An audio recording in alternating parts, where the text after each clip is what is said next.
आइए प्रियो, प्रेरितों के काम की पुस्तक 14वां अध्याय 7वें वचन से पढ़ेंगे। हम सब मिलकर पढ़ेंगे। और वहां सुसमाचार सुनाने लगे। लुस्त्रा में एक मनुष्य बैठा था जो पांव का निर्बल था। वह जन्म ही से लंगड़ा था और कभी न चला था।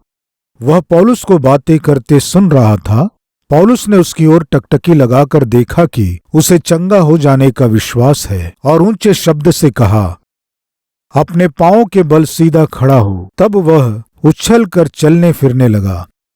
लोगों ने पौलुस का यह काम देखकर लुकाउनिया की भाषा में ऊंचे शब्द से कहा, देवता मनुष्य के रूप में होकर हमारे पास उतर आए हैं। उन्होंने बरनबास को ज्यूस और पौलुस को हिरमेस कहा, क्योंकि वह बातें करने में मुख्य था। ज्यूस के उस मंदिर का पुजारी जो उनके नगर के सामने था, बैल और फूलों के हार फाटकों पर लाकर लोगों के साथ बलिदान करना चाहता था।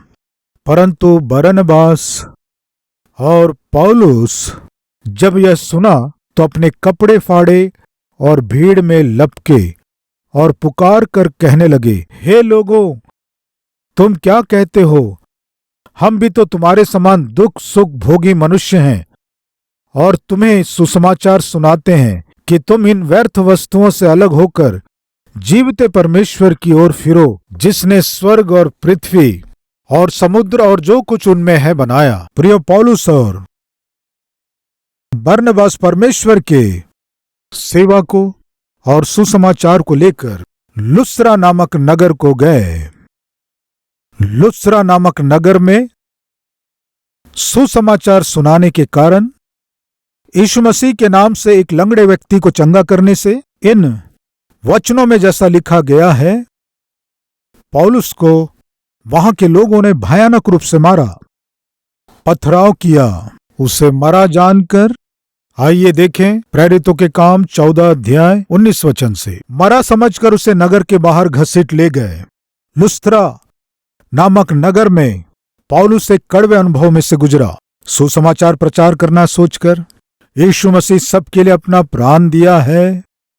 हर एक मानव जाति के पापों को अपने ऊपर उठाकर क्रूस पर बलिदान हुए हैं। अब किसी भी मनुष्य को अपने पापों के कारण नरक जाने की आवश्यकता नहीं है, क्योंकि यीशु सबके लिए अपने प्राण को बलिदान किए हैं, क्रूस में अपना प्राण दे दिए, कीमत चुका दिए हैं। इस तरह पौलुस और बरनबास सुसमाचार का प्रचार किए। वहां क्या हुआ?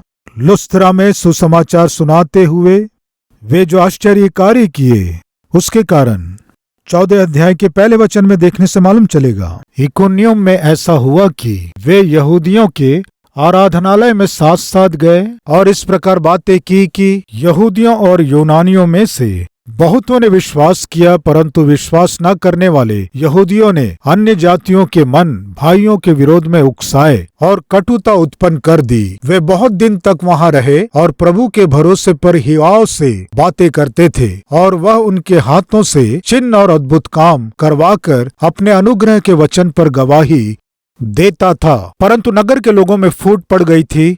इससे कितने तो यहूदियों की ओर और कितने प्रेरितों की ओर हो गए। परंतु जब अन्य जाति और यहूदी उनका अपमान और उन पर पथराव करने के लिए अपने सरदारों समेत उन पर दौड़ पड़े, तो वे इस बात को जान गए और लुकाउनिया के लुस्त्रा और दिरबे नगरों में और आसपास के प्रदेशों में भाग गए और वहां सुसमाचार सुनाने लगे। पौलुस और बरनबास जहां भी सुसमाचार सुनाने जाएं, वहां लोग विरोध करते थे।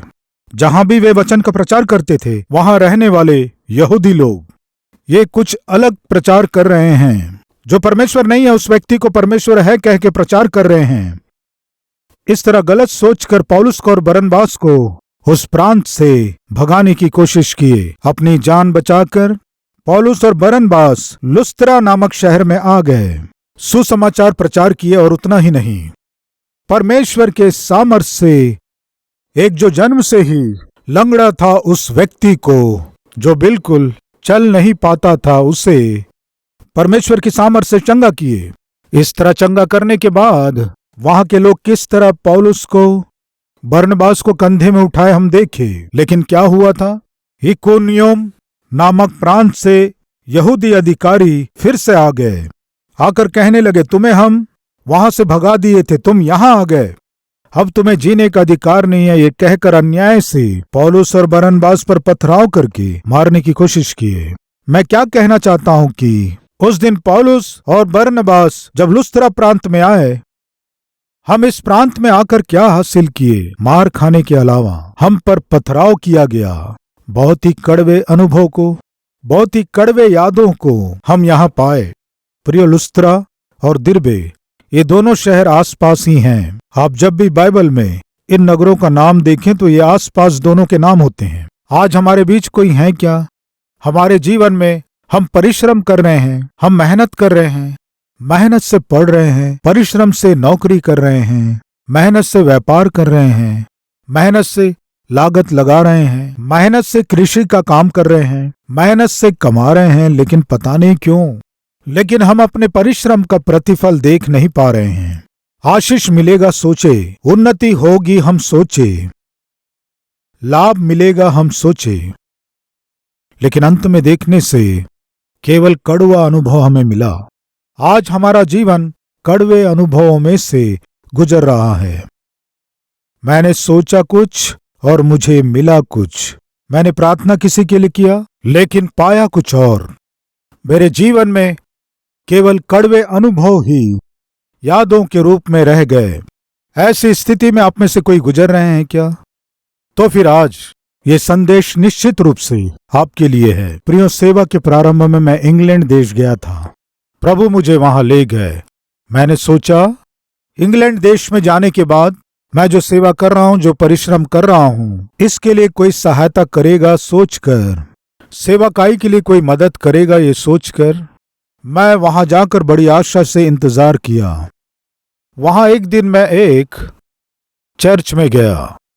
वहां अद्भुत रूप से आराधना चल रही थी। वहां 4000 लोग आराधना कर रहे थे। जीवन में मैंने पहली बार देखा था। 1999 में हमारे राष्ट्रों में इतना बड़ा चर्च भवन कहीं भी नहीं था, इसलिए मैं देखा नहीं। वहां मैं उस चर्च को देखा, वहां की आराधना में हिस्सा लिया और उस चर्च के पास्टर के पास भी मैं जाकर मिला और जाकर मैं उन्हें अपना परिचय दिया और उन्हें बताया कि मैं सुसमाचार प्रचारक हूँ। प्रियो, वे इस बात को जानकर कि मैं सुसमाचार प्रचारक हूँ, मुझे अपने ऑफिस लेकर गए, मेरी सुधि लिए और बहुत देर मुझसे बात किए। सेवा के विषय में मुझसे सारी जानकारियां वे लिए। बहुत खुश होकर बोले, तुम जवानी में बहुत अच्छी सेवा कर रहे हो। यहाँ किस काम से आए हो? इंग्लैंड देश में आपके आने का कारण क्या है? प्रियो, तब मैंने उनसे बताया, बहुत परिश्रम से मैं सेवकाई कर रहा हूँ, आत्माओं के बोझ के साथ सुसमाचार का प्रचार कर रहा हूँ। उन्होंने पूछा, आपकी सेवा में कोई आवश्यकताएं हैं? मैंने कहा, बहुत सी आवश्यकताएं हैं। मेरी सारी बातें सुनने के बाद उन्होंने कहा, हिम्मत से रहिए, मैं तुम्हें 50,000 पाउंड्स दूंगा। इस तरह कहा। 50,000 पाउंड्स यानी इंडिया में 30 लाख रुपए। 22 या 23 वर्ष पहले 30 लाख रुपए यानी बहुत अधिक है। प्रियो, उन दिनों में यदि वे मुझे 30 लाख रुपए देते तो मैं सोचा था कि यहाँ मैं चर्च के लिए एक लैंड खरीदूंगा। जैसे ही उन्होंने कहा कि 30 लाख रुपए दूंगा, मैं बहुत ही खुश हुआ और आनंदित हुआ। मुझे नींद नहीं आई। उन्होंने कहा था आने वाले बुधवार को आकर मुझसे पैसे लेकर जाना। इस तरह उनके कहने के बाद बुधवार के आने तक मैं बहुत खुश और आनंदित था। तब मैंने अपनी पत्नी को पत्र लिखा, हमारे कष्ट दूर होने वाले हैं। उस समय मैं बहुत से कर्जों में और परेशानियों में से गुजर रहा था। प्रिय, बुधवार को मैं उनसे मिलने गया, वो मुझे नहीं मिले। क्या करना मुझे समझ में नहीं आ रहा था। उस चर्च में मैं अकेले बैठा। वो बहुत बड़ा भवन था, वहां मैं घुटने टेका। उस चर्च भवन को देखकर मुझे बहुत वेदना हुई। क्यों कहने से ऐसा चर्च भवन मैं अपने देश में कभी नहीं देखा। इसलिए उस दिन मैं प्रार्थना किया। क्या जानते हैं, उस दिन मैं घुटनों में आकर प्रार्थना किया, प्रभु, ऐसा चर्च भवन मैं अपने देश में कब देख पाऊंगा। प्रभु, ऐसा चर्च भवन आप हमारे देश में कब बनाएंगे। प्रभु, ऐसा अद्भुत चर्च भवन हमारे देश में मैं कब अपनी आंखों से देखूंगा। इस तरह रोते हुए प्रार्थना किया। प्रियो उस दिन वो नहीं आया। अगले रविवार को मैं चर्च गया। वे चर्च आए थे, मैं उनसे मिला था। वे बोले बुधवार को मैं नहीं आ पाया, सॉरी। आने वाले मंगलवार को निश्चय आ जाइए, मैं तुमसे मिलूंगा, उन्होंने कहा। मंगलवार को फिर से मैं वहां गया। बस के टिकट के लिए पैसे भी नहीं थे मेरे पास। मैं पैदल चल कर गया, बहुत दूर था। मैं बहुत ही आशा के साथ गया था, कुछ मदद मिल जाएगी सोचकर, उनके आने में देरी होगी सोचकर। मैं फिर से चर्च के अंदर गया। उस चर्च में घुटने टेक कर प्रार्थना करने लगा, प्रभु इतना बड़ा चर्च भवन जिसमें 3000 लोग बैठ सकते हैं, ऐसा बड़ा भवन मैं अपने देश में कब देख पाऊंगा। हमारे देश में भी ऐसा चर्च भवन निर्माण कीजिए पिता। प्रार्थना किया। मंगलवार को भी वो नहीं मिले। गुरुवार को आएंगे पता चला तो मैं गया। वे जब कार से उतर रहे थे, मैं उनके सामने गया। मुझे देखकर बोले, ब्रदर आपको देखकर बहुत खुशी हुई। मैं आपकी सहायता करूंगा बोला था ना? हाँ, आपने सहायता करूंगा कहा था। पिछले समय में आपने कहा था मैं 3 बार आपसे मिलने आया, अभी 4थी बार आया हूं। ब्रदर आपको एक काम करना है। बताइए क्या करना है? परमेश्वर से प्रार्थना कीजिए। क्या प्रार्थना करूं? परमेश्वर मुझे आशीष दे, आप प्रार्थना कीजिए। प्रियो वो कह रहे थे मुझसे, मेरे लिए आप प्रार्थना कीजिए। परमेश्वर मुझे आशीष दे, प्रार्थना कीजिए। परमेश्वर यदि मुझे आशीष देंगे तो तब मैं आपकी सहायता करूंगा। प्रियो ये था जो उन्होंने कहा, ये था उनका उत्तर। फिर उन्होंने 30 लाख दूंगा कहा था ना? मुझे आने को कहा, निश्चय मैं सहायता करूंगा कहा। मैं सोचा ये सब क्या है। प्रिय अंत में उन्होंने क्या कहा जानते हैं? मुझे यदि आपकी सहायता करना है तो परमेश्वर मुझे आशीष देना है। परमेश्वर यदि मुझे आशीष देना है तो आपको मेरे लिए प्रार्थना करना है। आप मेरे लिए प्रार्थना करने के बाद, परमेश्वर मुझे आशीष देने के बाद, वो सन 2000 में हो सकता है, 2020 में हो सकता है, 2050 में या 70 में हो सकता है, या मैं मर सकता हूँ। परमेश्वर मुझे आशीष देने के बाद मैं आपकी मदद करूंगा। अभी आप जा सकते हैं। मैं रोते हुए आया प्रियो एक कड़वा अनुभव। प्रियो इसलिए बाइबल बताती है, यहोवा की शरण लेनी मनुष्यों पर भरोसा रखने से उत्तम है। यहोवा की शरण लेनी प्रधानों पर भी भरोसा रखने से उत्तम है।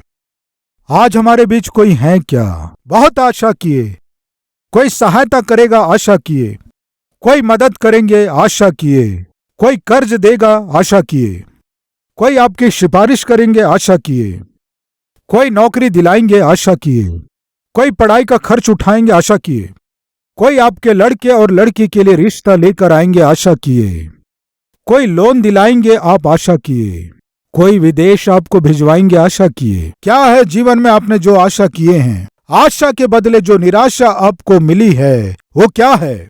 वो निराशा यदि आपके जीवन को हो सकता आज आपको हताश कर दिया हो और आप कह रहे हो, प्रभु ये कड़वा अनुभव मेरे जीवन में क्यों है? कोई गलती मैंने नहीं किया, कोई अन्याय मैंने नहीं किया, कोई अधर्म का काम नहीं किया, किसी को धोखा नहीं दिया, फिर मेरे जीवन में ऐसा कड़वा अनुभव क्यों है? प्रभु हमारे बीच कोई है कैसे कहने वाले? आपकी ही सेवा कर रहा हूँ, आपके लिए ही परिश्रम कर रहा हूँ, लेकिन फिर भी क्यों ऐसा कड़वा अनुभव? आप पर ही विश्वास किया हूँ, आपके उपस्थिति में रहता हूँ, प्रार्थना करता हूँ, स्तुति करता हूँ, वचन पढ़ता हूँ, आपकी इच्छा के अनुसार जी रहा हूँ, फिर भी मेरे जीवन में क्यों है ये कड़वा अनुभव? है क्या हमारे बीच में कोई ऐसे कड़वे अनुभव से गुजर रहे हो? तो सुनिए, एक समय में मैं भी कड़वे अनुभव में से गुजरा, लेकिन मेरा प्रभु कड़वे अनुभवों को मीठे अनुभवों में बदल दिया। प्रियो मैं सोचा था मैं इंग्लैंड देश जा रहा हूं, कोई मेरी सहायता या मदद कोई ना कोई करेंगे।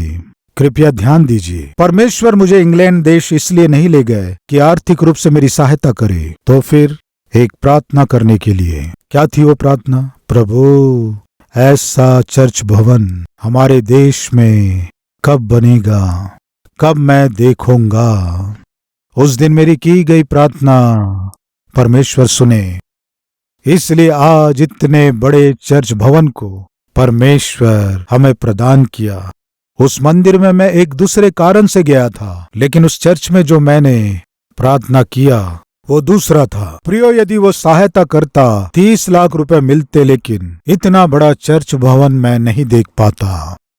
प्रियो मैं क्या कहना चाहता हूँ, उस सेवक ने मुझे क्या दिया? कड़वा अनुभव। लेकिन उस कड़वे अनुभव में से जब मैं गुजर रहा था, मैंने क्या प्रार्थना किया? प्रभु, ऐसा चर्च भवन मैं कब देख पाऊंगा? प्रिय प्रभु उस समय क्या कहे जानते हैं? ऐसा चर्च भवन नहीं, इससे भी बहुत बड़े चर्च भवन को तुम देखोगे। आज मेरे प्रिय भाई और बहन सुनो, जिस कड़वे अनुभव में से आप गुजर रहे हैं, किस दुख से भरे हुए स्थिति में से आप गुजर रहे हैं, आज जो आपके जीवन में दुख और दर्द को दिया है, सुनो, उसी दुख को, उसी दर्द को, उसी भय को मेरा प्रभु सौभाग्य के रूप में बदलने जा रहे हैं।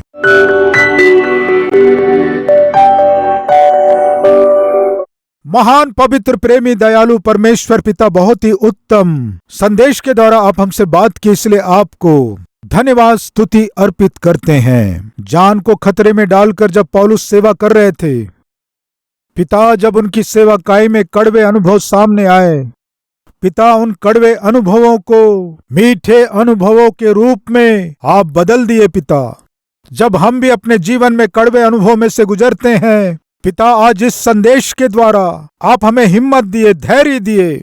आज हम अपने जीवन में जिन कड़वे अनुभवों को अनुभव कर रहे हैं और जिन कड़वे रास्तों से हम गुजर रहे हैं, उन्हें मीठे अनुभव में बदलने जा रहे हैं, आशीष के रूप में बदलने जा रहे हैं। पिता, आपको धन्यवाद के बलिदान चढ़ाते हुए यीशु मसीह के नाम से मांगते हैं पिता,